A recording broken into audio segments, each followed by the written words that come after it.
Welcome to ReWild Your Business. I'm your host, Jill Mokes. Thank you so much for joining me again this week. I am very grateful to have you here with me. And if you have only just stumbled upon this podcast, welcome. I hope you're going to enjoy it. I hope you're going to go for a little binge-a-thon. So what are we talking about this week? I want to get into something that I think is incredibly common.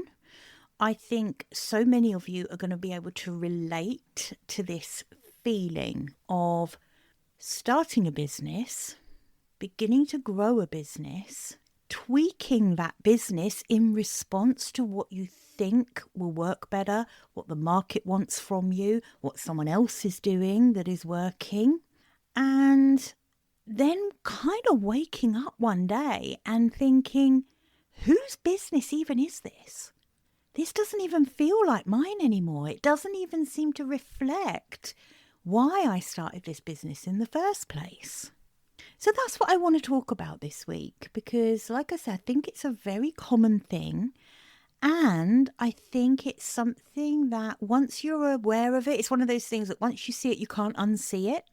Just having an awareness for this and knowing how to get back in alignment with the business that really genuinely feels like yours and no one else's is so important. So let's get into the episode. Welcome to ReWild Your Business, the podcast for women doing the work their soul intended.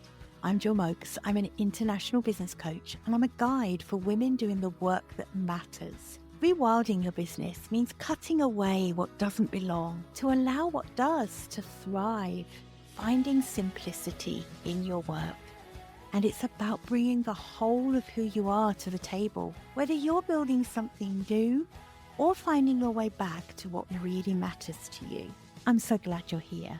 Thank you so much for joining me for another episode. Just can't believe where the weeks go. I feel like it's only a minute since we were celebrating 200 episodes in of this podcast, and now I'm recording like 209. So how have 9 weeks gone past? That's crazy. So what are we talking about this week? This week I want to go deep into why for some people it gets to a point in business where you take a minute, you take a beat, you look around and you suddenly realize that the business you are trying to grow, trying to manage, really doesn't bear any resemblance to the business you had in your head when you started this journey. It's somehow drifted away from the idea you had originally. It's drifted from the look, the feel, the vibe, the intention that you had in the beginning. And this is so common. It's really so common. Don't have a downer on yourself and make yourself wrong for this, because I feel like this is almost a rite of passage. It's a wave effect that happens to all business owners at one point or another. And honestly, it doesn't happen overnight. No one comes along and hijacks your business overnight. It's often not like a single dramatic thing where you hand over the wheel and someone else starts driving. It's not that. It quite often starts with a little bit of a tweak.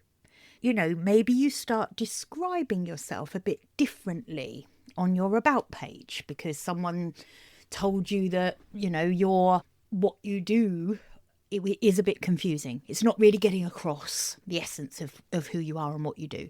So you simplify it, you make it a bit more digestible. And then maybe you post something on social media and it does really well. And maybe it was a surprise to you because it wasn't your usual kind of content. And so suddenly you make that mean, okay, this is what people want from me. So now I'm going to have to do more of that. So you change direction a bit again. You start going in a slightly different direction in the way you show up online.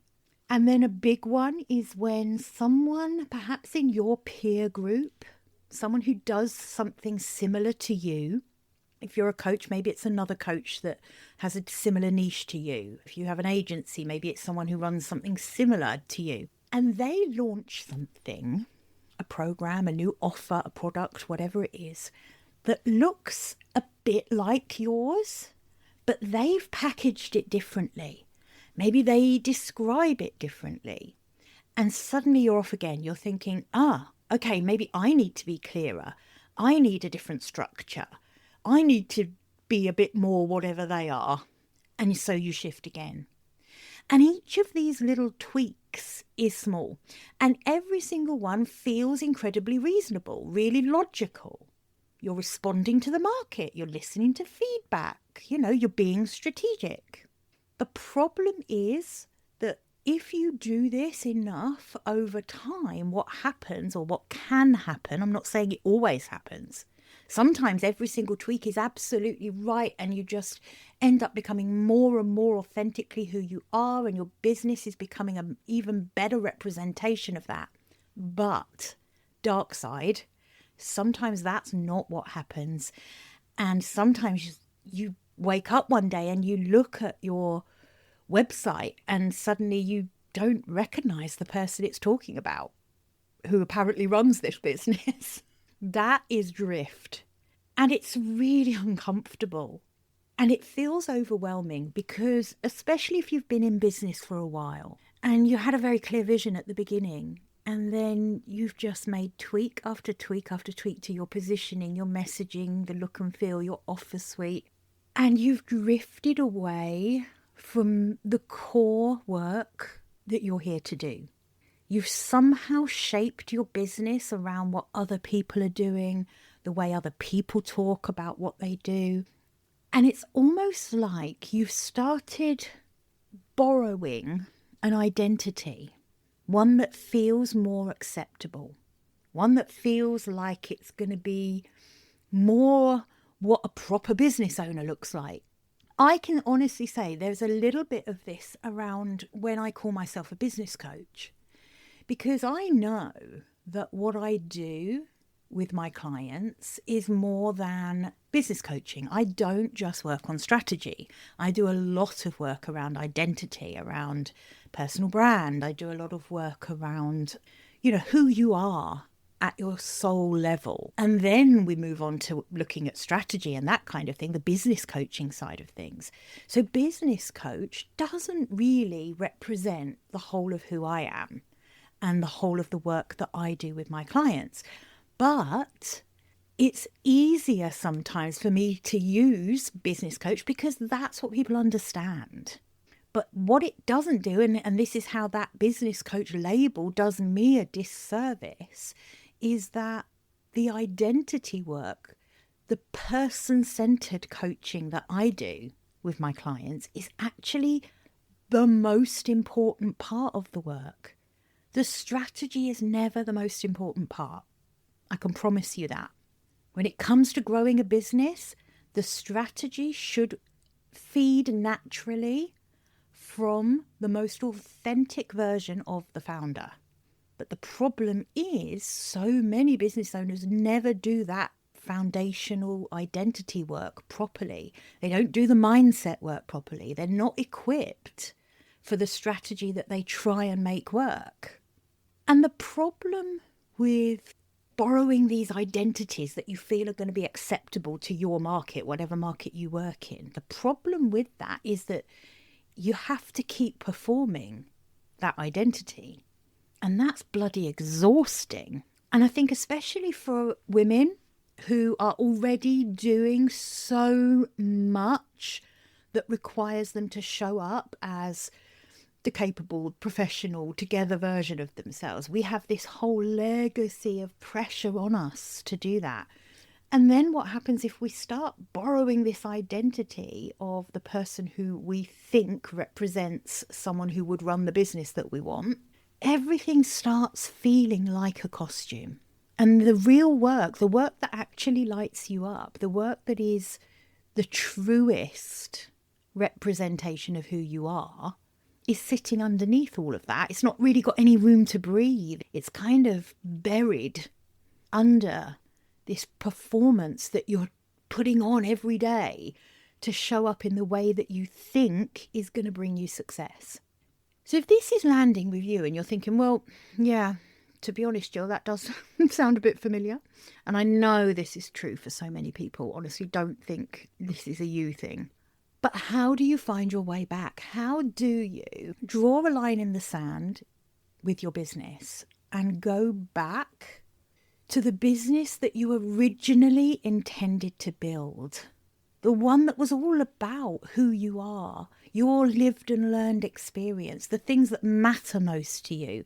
How do you go back to that? So I want to give you 3 questions to think through and journal on, because you know what I feel about journaling. I think that journaling is just like thinking with a pen. It often, once you get going, will bring up stuff that your conscious brain isn't necessarily even aware of. So that's why I love journaling. It brings up so much insight that we don't have access to without that process of getting things down and letting things flow out of you onto a page. So I want to ask you these 3 questions to help you see where the gap is between the business that is fully yours, that would feel fully yours, that would not be a pale imitation of what works for someone else. The first question is this one. What did I want this business to be before I knew what a business was supposed to be? I'll repeat it. What did I want this business to be before I knew what a business was supposed to be? So I'm talking about before you did all that work around, you've got to have a niche. So before you had a niche, before you had a funnel, before you knew what a content strategy was, what were you actually trying to do? What problem did you want to solve? What change in the world did you want to bring about? Because that thing, that why, hasn't gone anywhere. It's just got buried under all those layers of tweaks and strategy and the should do's. The second question I want you to sit with is, when did I last feel genuinely excited about what I'm creating? So this isn't about feeling productive. It's not about ticking things off your to-do list. Actually excited. You know, when you're genuinely excited about something, you can't stop talking about it. You get a bit obsessed with it, right? If that was a long time ago that you felt like, that is really important information. That gap is really worth looking into. And the third question that I want you to think about is, what am I not saying? This one's, oh my goodness, this one will bring up a lot. And the reason this question is so important is that usually the thing you've stopped saying is the exact thing that the right people most need to hear. And I mean like the thought that you've had 100 times, but you've every time talked yourself out of putting it in an email, or the belief you have that just feels a bit much, feels a bit too opinionated, too strong. It's too likely to put people off you. That's often where the absolute gold is for your business, for what will actually bring you the results that you want. Because there's one thing I know for absolute sure, because I see it all the time. I've lived it, and I see it all the time in other people's businesses. And that is that until you can get to the absolute radically authentic version of yourself in your business, then the success you want for yourself is going to constantly elude you. It really is.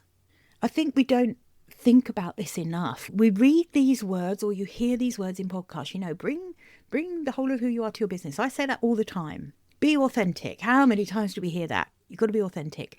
But don't allow that kind of cliche element to it to trick you into thinking it's not massively important. Because that's the danger, isn't it? Is that when something's really important, we talk about it a lot. When we talk about it a lot, we get a little bit blind to it. It becomes a little bit of white noise. So we're not taking it in as much. We see it, we read it, but we're not really applying it to ourselves. But this work around authenticity, around the truth of who you are, is too important for you to dismiss it. Running a business that doesn't feel like yours is so unsatisfying. And you might not even realize that, because you may never have got to a point in your business where it is so yours that you've actually got that massively satisfying feeling of everything feeling true, everything feeling natural, your content flowing, the right clients coming to you. You may never have got there, so you don't even realize what that can feel like. But I can tell you one thing, running a business that doesn't feel like yours is so uncomfortable. And it costs you so much. It costs you so much energy to keep performing this version of yourself that you think the market is going to respond to. That takes so much more out of you than simply just being yourself, showing up as yourself, not having to plan and script everything, just being able to talk the truth about who you are, what matters to you, the work you do, why it matters. When you can talk about all of that from a place of absolute truth, it becomes so easy. It also costs you clients, so it's costing you financially, because the people who would honestly just light up by working with you, they can't actually find you when the truth of who you are is just buried under those layers of costumes, the versions of yourself that you think they want. And I think another cost, actually, now I'm thinking about it, another cost is you stop taking the creative risks that you would take if you were allowing yourself to be completely yourself. You stop kind of pulling at the threads of what you're interested in. And those kind of golden threads are often the stuff that can turn into the most important work you do. This has happened for me on more than one occasion. When I've allowed the wide spectrum of interests that I have to have a place at the table in my business, quite often pulling on those threads has taken me in directions that if I hadn't have allowed them in, I would have missed out on so much in terms of developing my business, in terms of attracting the people who love working with me. I would have missed out on so much of that. And I think the price that you're paying by running a business that just doesn't feel like yours is that you end up feeling very flat. It's not really a feeling of failure. It's a feeling, also, although sometimes it can be, sometimes if you're struggling to pay your bills because you are not attracting the right clients into your business, even though you're copying all of the strategies that the people who have the business you want are doing, and you're not seeing that connection to the fact that, you're just trying on other people's identities to try and make it work, it will make you just feel so flat. And the answer is almost always the same. You've drifted from the work you were really called to do. And if this is landing for you, then I want to tell you that this level of work is exactly what I do with my private one-to-one coaching clients. My private coaching, it's not for people who have no clue what they're doing, right? It's often for people who actually have almost absorbed too much knowledge around building a business. Remember talking about those layers of strategies that you've borrowed from every single Tom, Dick and Harry on the internet? You've almost got too much information. There's an information overload. And what's happened is you're no longer sure what the radically authentic version of you looks like. It's a bit like me with my hair colour. Someone once said to me, "What's your natural hair colour?" And I couldn't actually remember really because I dyed it for so long. I had absolutely no idea what the natural colour of it is. So it's a bit like that. It's like, it's all right for you to talk about authenticity, Jill, but I've got to be honest, I don't even know what the authentic version of me would look like running a business. That's okay. That is the work I do. I do work that takes you very deep into understanding who you are so that you can build a business that is going to be successful and profitable because it's built around the truth of who you are. Because that is the vital ingredient. It's the most important ingredient in a successful, profitable business. There is no strategy, there's no marketing strategy or brand strategy, or there's no strategic input I can give you that will be as needle moving as doing the work, unearthing your edge, unearthing who you really are, and infusing that into your business. Because after that, the right strategies, the right offers, the right business model all becomes so obvious for you. So if that sounds like you, if you would love to do that depth of work with me, then I would love you to book a call with me. Let's have a conversation. There's never any obligation. I know lots of you listening are probably in that place of, well, yeah, I mean, I would love to have a coach to work with that's going to help me do all of that, but it's chicken and egg. I don't know if I can afford to invest in that until my business is performing better. So how can I hire a coach? Listen, the call doesn't cost anything. And I want you to understand that there are things you can do that are very simple that you can do right now. And I will happily share them with you on this call that will start making a difference for you, so that when you are ready to go deeper, you're getting a head start on that.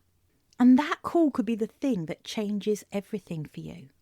I'm going to put a link to book a call in the show notes. I don't often do that. I don't often put a link to directly just book onto my calendar, but that's what I'm going to do this week. Because I feel like there is a bit of an epidemic at the moment of information overload, thank you, AI, that is giving us so much knowledge. But until you understand how this deep identity work and mindset work plays a part, the danger is you're almost just layering strategies onto something that is never going to break through. It's never going to be able to support the infrastructure that you're laying on top of it. Okay, well, I hope this has been a useful episode for you. I hope it's got you thinking. I'd love you to journal around those 3 questions I gave you. Hope it's got you thinking about how much of me is in my business. Does my business feel like mine? Is my business still reflecting the reason I started it in the first place? Right? So do this thing for yourself. Book a call. Let's have a conversation. Let's see what the right next thing for you is. Okay, listen, have a really good week, and I will catch you back here, same time, same place, next week. Bye for now.